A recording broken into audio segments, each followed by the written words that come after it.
c'est chaud dédié pour l'élévation de l'âme de Eliaou ben Rachel, Zechron Levracha. On pose aussi la question du mariage. Quand sommes-nous prêts à se marier? Alors j'ai répondu, et je vais répéter ici, que c'est dur de savoir soi-même quand on est prêt pour le mariage. Il faut demander à des gens qui nous connaissent, qui ont un peu de bon sens, un peu de sagesse, pour nous dire.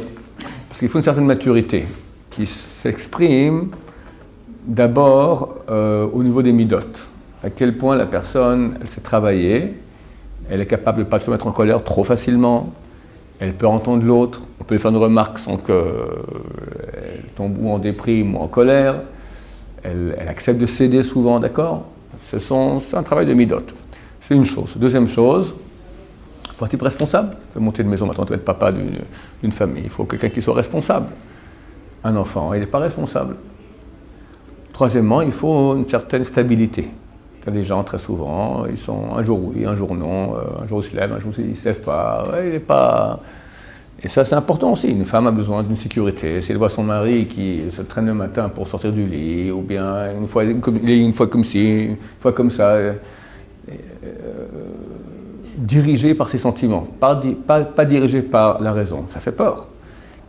Tout le monde a des sentiments, tout le monde a des hauts et des bas, mais si on se contient et on est dirigé par la raison, alors c'est une preuve de force, de puissance. Ça inspire le respect, la sécurité. La femme, elle va respecter son mari, elle se sentira en sécurité avec lui. Mais si elle voit que c'est une girouette, un jour oui, un jour non, ça fait peur. Et hélas, aujourd'hui, beaucoup de gens se marient sans être prêts pour le mariage, et ça fait des écueils terribles, terribles, terribles, terribles. Alors tu poses la question, on est censé se marier avec quelqu'un avec qui on s'entend, oui, mais c'est deux personnes. Et si moi maintenant je n'ai pas travaillé mon ego, c'est-à-dire que mon ego encore s'exprime sans cesse. Il y a ici deux égos, d'accord? Pas deux égos E-G-A-U-X, deux égos E-G-O, d'accord? Deux je. Il n'y a pas de S, je pense que c'est parce que c'est du latin. Je crois qu'on dit deux égos sans S, si je ne me trompe pas. Donc, il y a deux égos qui se battent. Alors, bien qu'ils s'aiment, mais on aime plus notre ego que l'autre. C'est comme ça, c'est clair. Donc, quand l'autre ego va me blesser, je réagis. Et c'est terrible. Il faut mettre son ego de côté. Il faut mettre son ego de côté. En gros, il ne faut pas répondre à sa femme. Faut pas, quand elle est énervée, une dispute, tout ça, céder, annuler, travailler l'ego. C'est beaucoup de travail. Beaucoup de travail. Qu'est-ce qu'ils doivent faire ceux qui ne sont pas prêts alors? Se préparer, travailler, lire de Moussard, voir où ça ne va pas. Dans la vie, il sera confronté sans cesse à des situations où il voit qu'il ne réagit pas, d'après comme la Torah veut. Il se met en colère, il dit des gros mots, on ne peut pas lui faire une remarque, il en veut à quelqu'un. Toutes ces choses-là, ça prouve qu'il n'est pas OK. Ça, c'est au niveau des midotes, au niveau de la stabilité. Et ben, comme j'ai dit, un jour comme ci, un jour comme ça, décide. Tu as des gens qui sont super ordonnés. L'ordre dans la vie, c'est un signe de stabilité. Il se lève à l'heure, il va aux toilettes à l'heure, à la même heure, tac, tous les jours, il a besoin d'aller aux toilettes. D'accord, ça fonctionne. C'est pas un jour comme ci, un jour comme ça. Pas Shabbat, on se lève à 11h, dimanche aussi, et les autres jours à 6h, un jour on fait Netz, après on fait un Mishmar, après... Non, le type il est tac, tac, tac. C'est une force, une puissance, c'est très dur, parce que la personne, elle n'est pas stable au niveau du corps. On a envie, un jour comme ça, on a envie de faire ce qu'on a envie. On a envie de faire ce qu'on a envie, ça veut dire surtout pas d'ordre. L'ordre, c'est très contraignant. On ne veut pas se sentir contraint. Impossible de se marier comme ça. Le roi Salomon, il écrit, il est bien que le jeune homme prenne un joug dès qu'il est jeune. Le joug, on dit, Chazal, c'est une femme. Un joug. Quoi un joug? Tu vois un bœuf, il va comme ça, on lui met un joug. Il doit regarder comme ça, tout droit. C'est ça un joug. Vous voulez un joug? Quelqu'un veut un joug sur la tête? Personne ne veut un joug. Ça, c'est la femme. Il aime la femme par rapport à son mari. C'est un joug. Un super joug. Un mari, c'est 4 jougs. D'accord? D'un côté, c'est bien aussi. C'est excellent, parce qu'on va commencer à aller droit. On va monter. Qu'est-ce que tu veux? Un bœuf qui joue au taureau maintenant, la corrida, ou un bœuf maintenant qui avance et qui laboure ton champ? Tu veux un bœuf qui avance, qui laboure ton champ? Donc, c'est mettre un joug sur notre partie à nous qui est animale, sur le bœuf qui est en nous. Mais le bœuf, il n'est pas content. Il dit, je veux faire ma vie. Tu m'empêches de vivre. Je me suis marié avec toi pour kiffer, ça devient insupportable. Qu'est-ce qu'on fait dans ce cas-là? Eh bien, ou on divorce, ou on crie, ou on va voir à côté, ou les trois à la fois. Chez les morts. Et c'est extrêmement courant.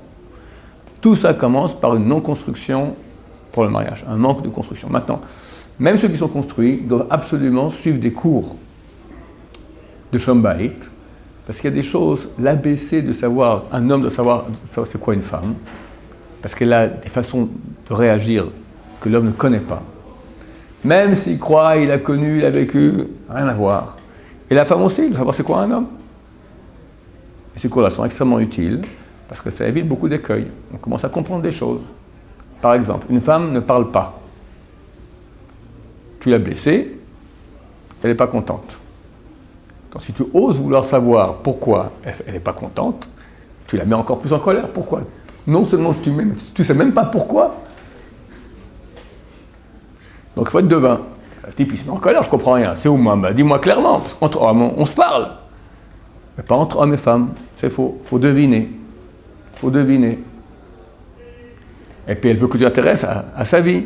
C'est pas forcément toi, je m'en fous, fais ce que tu veux. Hein. Tu veux des rideaux rouges ouverts. Réaction idiote. Parce que chacun doit s'intéresser à l'autre dans les choses qui l'intéressent à lui. Bon, je ne vais pas maintenant faire un cours entier là-dessus. Il y a des livres, il y a des cours sur le sujet. Et c'est extrêmement important. Au bout de combien de temps Parce que la première année, on voit que c'est dur. Enfin, généralement, on voit que...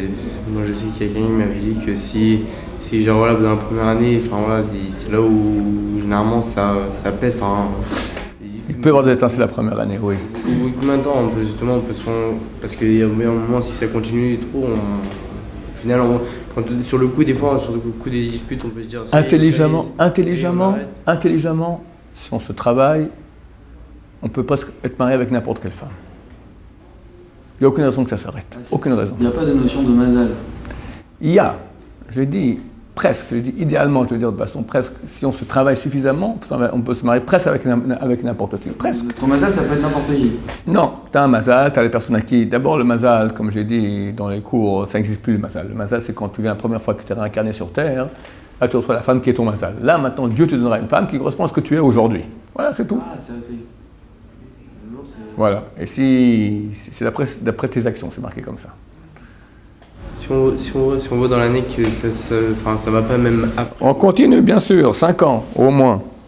Au moins 5 ans. Bah oui, non, pas 5 ans avant de se marier. Une fois qu'on est marié, ça va pas, on tient le coup, on essaye, on se bat, on se travaille. Pourquoi Hachem m'a envoyé? Je me suis marié avec cette femme, je suis pas idiot. Je l'aimais, c'est une femme bien. D'accord? Pourquoi maintenant ça va plus? Qu'est-ce qui s'est passé? Déjà après le mariage, qu'est-ce qui se passe?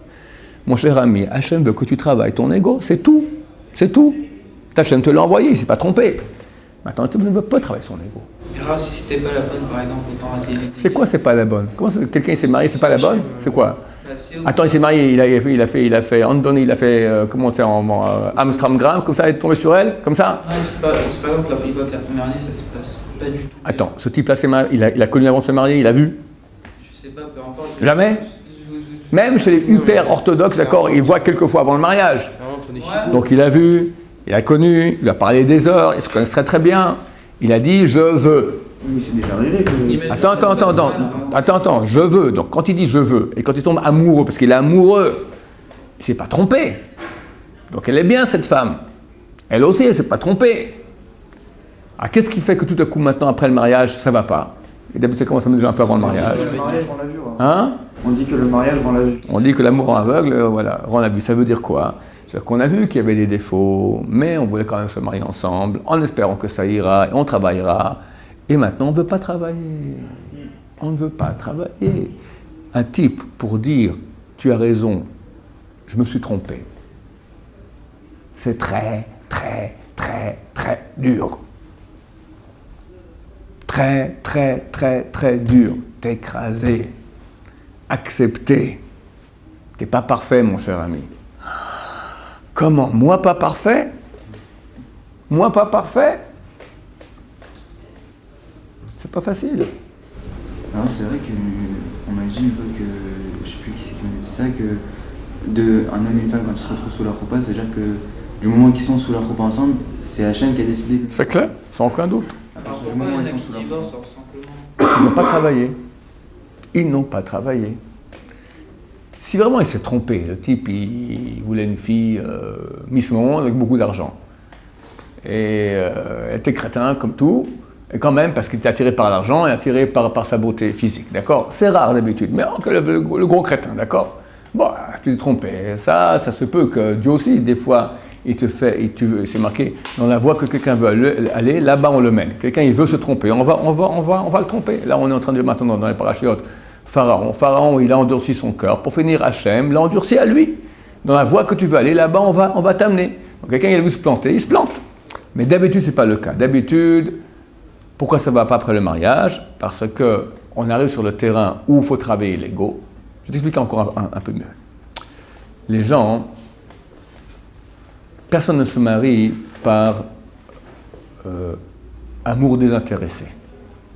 C'est-à-dire, je t'ai rencontré dans la rue, tu m'as fait extrêmement pitié, je me dis, allez, je te marie. Le but n'est pas de donner à l'autre. On se marie avec une femme parce qu'on croit qu'on va recevoir beaucoup.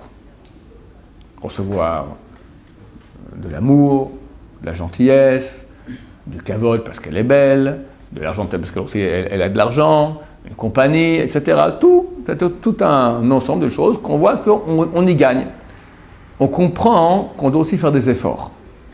Je me marie, c'est fini. C'est plus la vie de jeune homme, maintenant c'est fini. Je suis prêt à faire des sacrifices, je suis prêt à faire des investissements, des efforts, parce que je sais qu'en retour, j'aurai une famille bien, et ça vaut la peine. Donc je fais maintenant la balance entre qu'est-ce que je vais gagner et qu'est-ce que je vais perdre. Je suis prêt à perdre, parce que je sens que je vais gagner beaucoup plus. C'est ça les affaires. Tu es prêt à investir, parce que tu penses que tu vas gagner beaucoup.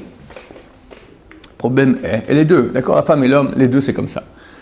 Le problème est qu'après un certain temps, les efforts qu'on doit faire, les investissements qu'on doit faire, la souffrance qu'on endure, elle est bien plus grande que ce qu'on reçoit en retour. On se dit, ça sert à rien. Ça sert à rien. Alors le piège, il est où? C'est qu'on doit comprendre que le but du mariage n'est pas moi. Il est vraiment de donner à l'autre. Dieu ordonne d'aimer. Je veux dire, comment je peux aimer? Comment je peux aimer? Dieu m'ordonne d'aimer, j'aime pas. Comment je peux aimer?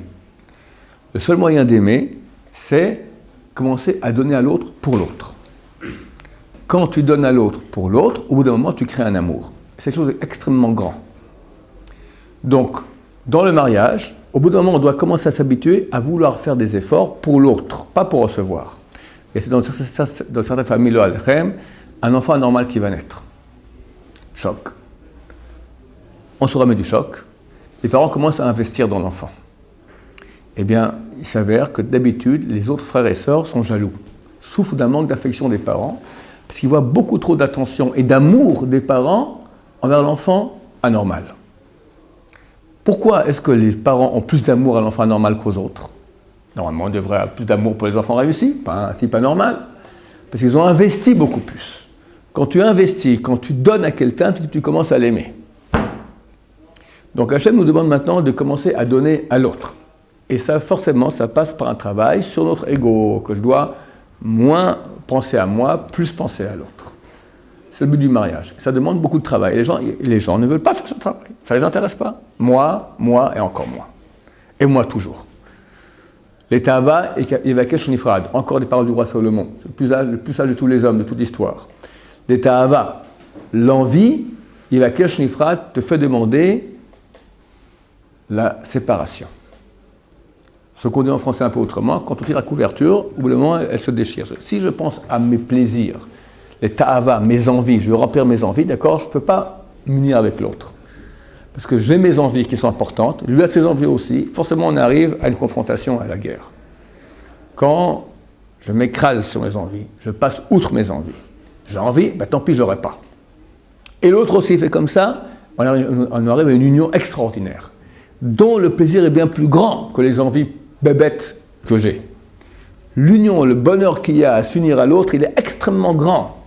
Mais il provient d'une chose spirituelle. C'est une chose spirituelle très grande qui provient de combien j'ai cassé mon ego. Plus je casse mon ego, regarde, quelqu'un qui donne la tzedaka à un pauvre. Il est content? Il est content. D'un côté, il peut dire, très triste, j'avais de l'argent, j'ai plus d'argent. Mais il sent qu'il a fait un acte qui est noble, quelque chose de grand. Il a aidé une famille il s'en sortait plus, maintenant, tac, il s'en sort, il le remet sur pied, tout va très bien, etc. Il est heureux. Mais ce n'est pas un bonheur matériel, c'est un bonheur spirituel. Dans le couple aussi, il faut des fois s'écraser sur le matériel. Ça veut dire, le matériel, ce n'est pas forcément que du matériel, mais toutes les envies, toutes les choses qui m'énervent, tout ça, je m'écrase là-dessus. Et je donne à l'autre, j'accepte. C'est de quoi donner. C'est que j'accepte d'aller dans le sens de l'autre, bien que pour moi c'est difficile. Si je le fais pour l'autre, ça crée une union, ça crée un. Et partout où il y a un, Dieu qui est un vient et se pose. La Shrina se pose. Tu sais très bien que tu vas recevoir en retour. C'est comme par exemple tu donnes un pot, on dit qu'Hachem va te rendre double. Tu sais qu'en retour tu vas recevoir. Donc c'est pareil, si tu donnes à ta femme en retour, c'est très bien qu'Hachem ouais, mais ça c'est un mauvais moyen. Si je donne maintenant, si je fais une mitzvah, je donne maintenant de l'argent à un pauvre, pour que Dieu me donne en double. Je donne à ma femme pour que ma femme me donne aussi après en retour, c'est pas un don. C'est un investissement. C'est le business. Et le business dans le couple est très mauvais. Parce qu'on y perd. Dans le couple, ce que tu vas gagner lorsque tu vas donner, c'est pas j'ai donné maintenant, on va dire, qu'est-ce que j'en sais moi, elle voulait aller au restaurant, moi je voulais pas, j'y étais. Demain, je voudrais aller au ski, elle viendra avec moi. Mais vu que j'étais une fois à un restaurant, donc ça fera 2 skis. D'accord? Parce que Dieu, quand on donne un, il me rend 2. Ça ne marche pas comme ça, parce que demain, elle te dira non, le ski. Mais je ne comprends pas, hier j'étais au restaurant, je voulais pas aller au restaurant, j'étais pour toi. Eh bien tant pis, moi je ne veux pas aller au ski. Tu vas dire, mais c'est pas possible. Je m'écrase, je donne et toi tu fais rien. Alors, là le travail. D'accord, nous aussi on attend un peu en retour de notre femme. Peu, Par très exemple, peu. Tu donnes l'affection à ta femme, tu donnes tout. Imaginons maintenant, elle donne moins que ce que tu donnes. Bah, c'est sûr que tu auras quand même des déceptions et limite tu auras moins envie de donner. Tu vas lui dire, tu vas lui expliquer que j'attends de sa part aussi un peu. Là, tu diras, j'essaye, c'est difficile pour moi, et tu auras moins que ce que tu recevras moins d'affection que ce que tu attends. Est-ce que tu continueras à donner sans recevoir? Et ça, c'est l'amour. Parce qu'elle a besoin d'affection. Tu donnes. Ah, toi, mon soeur, tu as besoin. Ok, mais on n'est pas là maintenant pour donnant. Donnant, c'est pas de l'amour. Donnant, c'est du business. C'est exactement le contraire du couple. Alors c'est vrai qu'on n'est pas au niveau à donner totalement 100% sans recevoir 1 millimètre. C'est pas notre niveau. On veut aussi un petit retour. Mais ce petit retour ne vient pas. C'est-à-dire que Dieu maintenant, pour le moment, il dit non, mon cher ami, continue à donner. Qui est-ce qui donnait le plus? Hein? Qui est-ce qui doit donner le plus? À égalité, chacun donne. C'est une façon différente. Ben, c'est complètement différent. Et des fois, l'autre ne donne pas, ça arrive. Il y a une histoire d'Agmara, Rabbi Chia, le Talmud dit que sa femme était méchante. Donc, ça n'existe pas une femme méchante. Ça n'existe plus. C'est dans les contes et légendes, d'accord? Le Talmud le dit, elle était une femme méchante. Rabbi Chia, de grande génération. Le Talmud dit que chaque fois qu'elle allait au marché, voyait un petit truc sympathique, il achetait pour elle, il l'enveloppait comme un mouchoir, un paquet cadeau, pour lui donner. Alors les Zébulon ont dit, je ne comprends pas, tu as une femme aussi méchante que ça, et comme ça vous lui faites des petits cadeaux. Il a dit, je suis reconnaissant envers elle. Elle me sauve du péché. C'est-à-dire que sans femme, je vais commencer à regarder les autres femmes, mais là j'ai une femme à la maison, donc j'ai un endroit où je peux en tant qu'homme me réaliser tous mes pulsions physiques nécessaires. Si il n'y avait pas de femme, j'aurais pas pu le faire. Deuxièmement, elle éduque mes enfants. Maintenant, comme disent mes farchim, les commentateurs ils disent, il est reconnaissant envers elle parce que, elle est une mère pour ses enfants et une femme pour lui. Elle a fait quelque chose dans ce sens, elle a fait un acte. Femme, ben elle est femme, rien à faire, d'accord. Elle est femme, elle est femme. Mère, elle ne le fait pas pour lui, elle le fait pour ses enfants. Et néanmoins, vu que lui, il sent qu'il reçoit quelque chose en retour, il est reconnaissant. C'est-à-dire qu'il donne énormément, il ne reçoit rien, il reçoit un tout petit peu. Elle éduque ses enfants, c'est une femme, c'est un homme, donc il peut avoir des relations avec elle, mais pas plus. À part ça, elle lui fait l'enfer. Il dit, je suis reconnaissante à cette dame pour tout ce qu'elle me fait. C'est-à-dire que le type, il donne, il reçoit rien, et il dit, je dois donner encore. Ça, c'est Rabbi Chia. Voilà, ni toi ni moi, c'est pas notre niveau du tout. Donc il faut qu'il y ait un petit retour. Et t'en fais pas, Hachem fait en sorte qu'il y ait ce petit retour. Simplement, nous, on ne veut pas un petit retour, on veut un grand retour. Parce que quand on donne, on a l'impression qu'on a donné une montagne énorme. J'ai été au restaurant hier avec toi, alors que je ne voulais pas. C'est le sacrifice du siècle. Demain, je vais aller au ski, tu ne veux pas, je ne comprends pas. Quand tu donnes, tu as l'impression que tu as donné une chose énorme. Quand tu demandes toujours beaucoup et tu reçois peu. Le peu qu'on donne a l'air pour nous d'être beaucoup. Le peu qu'on reçoit, le grand qu'on reçoit, à nos yeux, il est peu. Donc on se dit, je donne, je reçois que rien, j'en reçois rien. Ça ne va pas. Hachem veut que tu donnes plus et que tu t'écrases. Tu me diras, mais c'est terrible, c'est l'esclavage en Égypte. Non, mon cher ami, parce que tu vas gagner quelque chose de très très grand. Tu vas travailler ton ego. Et quand ton ego sera beaucoup plus aplati, tu pourras t'unir à ta femme. Et quand on donne à l'autre, pour l'autre, sans penser recevoir, ça crée l'amour, ça crée l'unité, ça crée la présence de Dieu dans le couple, ça crée ce que Dieu aime le plus au monde, le saint des saints. Rabbi Akiva a dit, si tous les livres sont saints, Shir HaShirim c'est le saint des saints. C'est quoi Shir HaShirim? Une histoire d'amour, de paix, d'unité. C'est très grand, un saint des saints. Ça se paye. Comment ça se paye? On s'écrase. Et on ne reçoit pas. Dur. Donc on commence où? Ici à la yeshiva, à votre âge. On s'écrase, on supporte. Ce qu'on supporte à la yeshiva, ça n'a rien à voir avec ce qu'on va supporter à la... Rien à voir. J'ai jamais compris ça. Mais c'est un entraînement, c'est comme à l'armée. Quand tu es à l'armée, c'est différent encore, parce qu'il y a des choses bien précises, et si les personnes ils enfreignent ou ils rentrent pas dans le moule, ils sont plus là. Donc de toute façon... Non mais à l'armée, tu vas t'entraîner, d'accord? On tire sur des cibles, on court, on s'aplatit, on rentre, tac, tac, tac, ok? Et derrière, tu as quelqu'un qui fait ta ta ta ta ta ta ta ta ta pour que tu t'habitues au bruit. Quand tu es sur le terrain en face et l'ennemi est en face, tu n'es pas du tout comme ça, n'est-ce pas? Ça n'a rien à voir. Là aussi. Ici, on est dans le travail à bas blanc. Après, dans le mariage, c'est en terrain véritable, en bataille véritable. C'est trop différent. Je suis d'accord sur certains traits de caractère qu'on travaille à l'Yeshiva. Mais quand vous prenez l'exemple de l'armée, c'est comme si je m'entraînais à l'armée avec un mec qui me briefe en boulangerie et après je vais à Gaza pour me battre.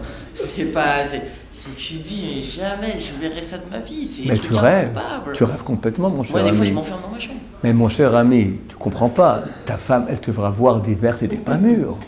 Je te mets au parfum. Ce que tu vis ici à Yeshiva, mais c'est le paradis.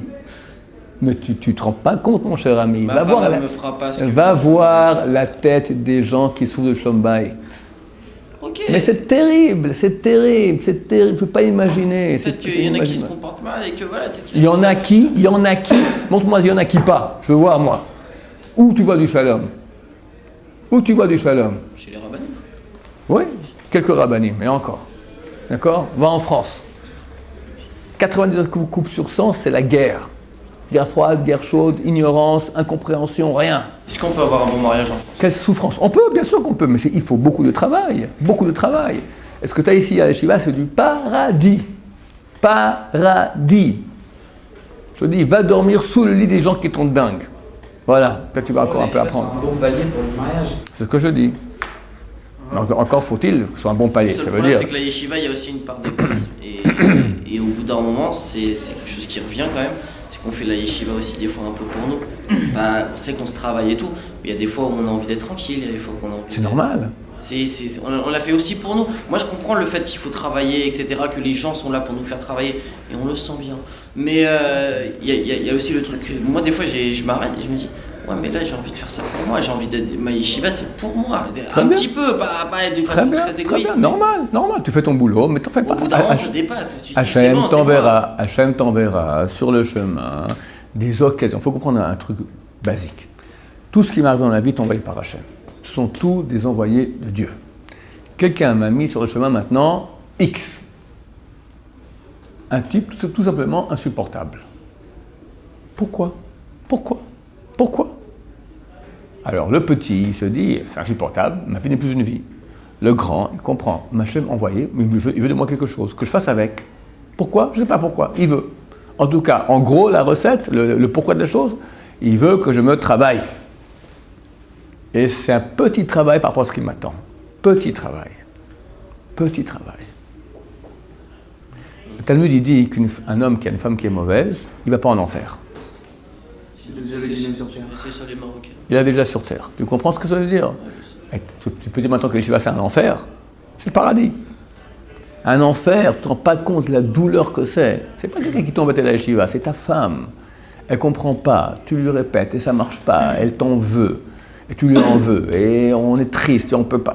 Le Shalom Bayit, c'est la pire des malédictions possibles imaginables. Et là, c'est le lot de presque toutes les maisons. Presque toutes les maisons. On voit souvent qu'il y a souvent la plupart des cas dans les couples, le problème avec la belle famille. Quand par exemple, imaginons que tu es bien avec ta femme, mais tu as le problème avec la belle famille, ça va pas avec la belle famille. Tu vois comment ça crée des tensions dans le couple? Là aussi, il faut beaucoup. Ça aussi, c'est toi, jeune qui envoie. Il y a un travail à faire, intelligent. Qu'est-ce qu'on fait pas, comment, qui, quoi, donc. Et il faut aussi une formation. Je vais vous donner un truc voilà, que le Rav Ben Sion, il a dit. Le Rav Ben Sion Abba Shaul, c'est un grand de Torah. Les grands de Torah, ils ont l'habitude de dire beaucoup de choses en très peu de mots. Comme Rashi, d'accord? 3 mots, c'est 3 livres, d'accord? Le Rav Ben Sion, il a dit les beaux-parents, une seule chose. Kavod, kavod, kavod.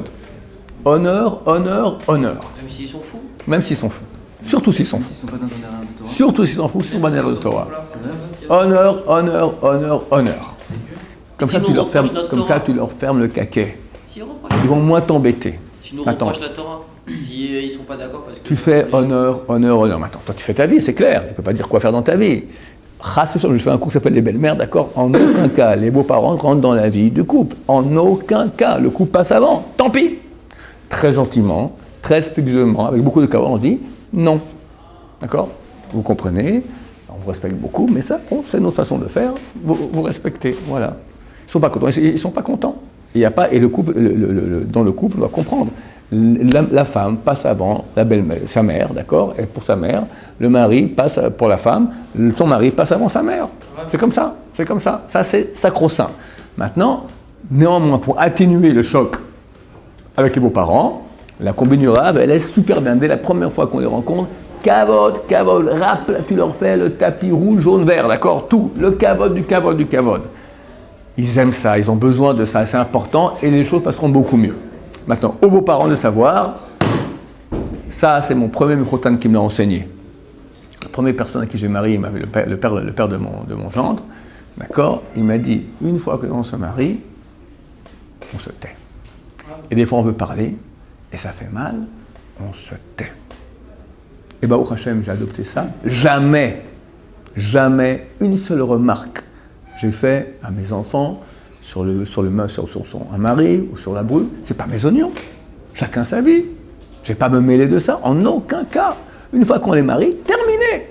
C'est très dur. Pourquoi? Pendant 20 ans, tu élèves comme ça, comme une fleur, elle grandit. Dès que la fleur elle est prête, quelqu'un vient, il la prend bye bye. Un inconnu du bataillon. Et c'est comme ça qu'Hachem. Elle arrive en pleurs, on a une fille et elle vient, et ça se passe pas bien, elle arrive en pleurs. Comment on peut pas. Chez nous? Ouais. Chez vos parents? Tu fiches le camp tout de suite. Tu vas aller voir un rabbin, tu vas voir quelqu'un, pas nous, surtout pas les beaux-parents qui s'occupent du chambaï des enfants, mais en aucun cas, c'est la fin des haricots. C'est la fin des haricots. C'est cas grave, on peut quand même. Non, les beaux-parents ne se mêlent pas. S'ils se mêlent, c'est la fin des haricots. Le mari tape sa femme ou un truc comme ça horrible. Quel âge, quel voir les flics, quel voir un rabbin, quelqu'un qui va lire, mais pas les beaux-parents. Les beaux-parents, ils sont nogim. Les beaux-parents, ils sont touchés parce que ce qu'elle fait à leur fille. Donc ils vont réagir. Une réaction n'est jamais intelligente. C'est une réaction. C'est viscéral. C'est ma fille. C'est d'accord? Ça fait mal. On se tait. On va l'indiquer comment faire pour s'arranger. Va voir X, Y, Z. Ils vont t'aider. Voilà. Justement, quand on parlait de Kavod, on parlait du couple avec la belle famille, Ouais. ou les deux beaux-parents. Non.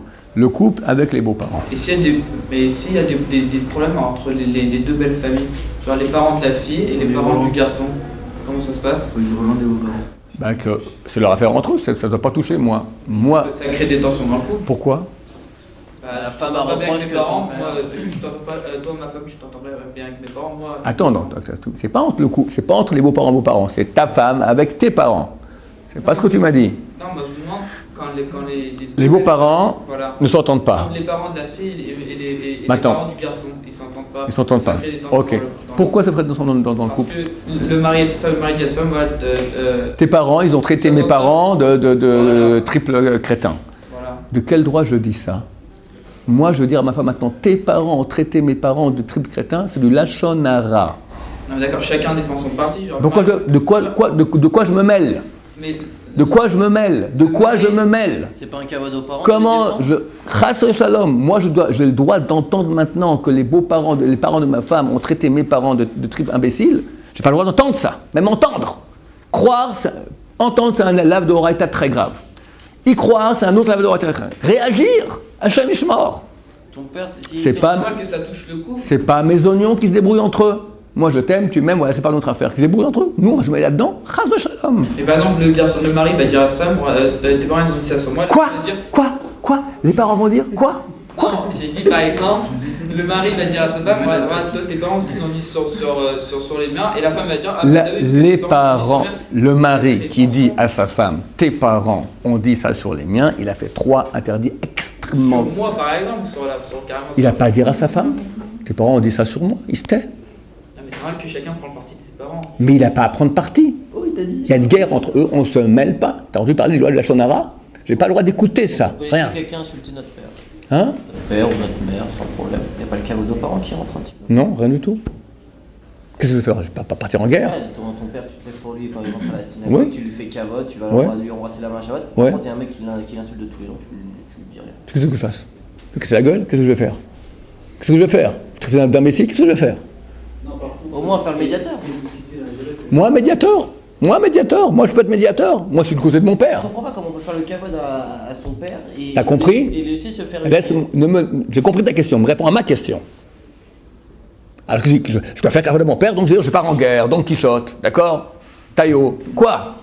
Qu'est-ce que tu vas faire? Tu vas être médiateur, toi, médiateur. Tu en veux au type, comment t'as osé parler comme ça à mon père? C'est un médiateur, ça? C'est la guerre. C'est une déclaration de guerre. Tu te mêles pas. Qui de nos jours, quel couple de nos jours se tait quand il entend que ça parle mal de ses parents? Comment il a entendu ça? Il a fait un interdit très grave d'écouter du Lachon Hara, c'est interdit. Il n'a pas le droit d'y croire, quoi, de nos jours. Ben, c'est bon, moi, mais c'est quelqu'un qui veut vivre hors de la Torah et partir en cacahuète, libre à lui, je dis que d'après la Torah. On ne parle pas, c'est tout. On ne parle pas. Ce qui est interdit, on ne parle pas, point barre. Surtout que ça met après des problèmes dans le couple. Alors, à quoi ça sert? C'est crétin. Il veut se crêper le chignon des beaux-parents, bah vas-y, traitez-vous tous les noms, c'est pas mon affaire. Moi j'aime votre fille, la fille dit j'aime votre fils, on s'aime bien, bye bye, shalom, on ferme les rideaux et voilà, et crêpez-vous le chignon entre vous. Mais nous on va pas se mêler. Comment gérer par exemple une belle fille qui ne veut pas que sa belle-mère vienne Shabbat, elle accepte que sa famille vienne Shabbat? J'ai pas très bien compris encore une fois la question parce qu'il est déjà tard. Une belle fille qui. Une belle fille, comme une belle fille à nous. Non, quelqu'un il est marié. Votre femme, une femme, quelqu'un marié avec une femme, donc là une femme. Et donc elle accepte que ses parents viennent Shabbat, mais pas ses parents à son mari. Il faut lui faire entendre raison. Qu'on peut pas. Des fois, il y a des choses comme ça qui arrivent. C'est très dur à gérer. Ouais, il faut voir pourquoi elle dit ça. Peut-être que la belle-mère se permet de faire des remarques. Elle n'a pas le droit de faire des remarques. Elle n'a pas le droit de faire des remarques, la belle-mère. Et c'est connu qu'entre belle-mère et belle-fille, ça ne va pas. La belle-mère doit apprendre à se taire. Une belle-mère qui fait des remarques à sa belle-fille ne verra plus son fils. Elle doit comprendre ça. Elle doit comprendre ça. Hein? Ok, je vous parle pas. Chaque cas, il faut voir chaque cas. Mais il faut comprendre que les belles-mères, quand elles font des remarques constructives, pertinentes et gentilles à leur belle-fille, elles risquent de plus jamais pouvoir mettre les pieds chez son fils. Elle doit se taire. J'ai dit auparavant, on se tait. C'est pas à moi, en tant que beau-père ou belle-mère, d'aller dire à mes enfants ou gendre ou bru comment se comporter dans leur vie. Non, en aucun cas, surtout pas moi. Surtout pas moi. On ne se mêle pas. Et là, il y a un bonheur total. Même s'ils se trompent, etc.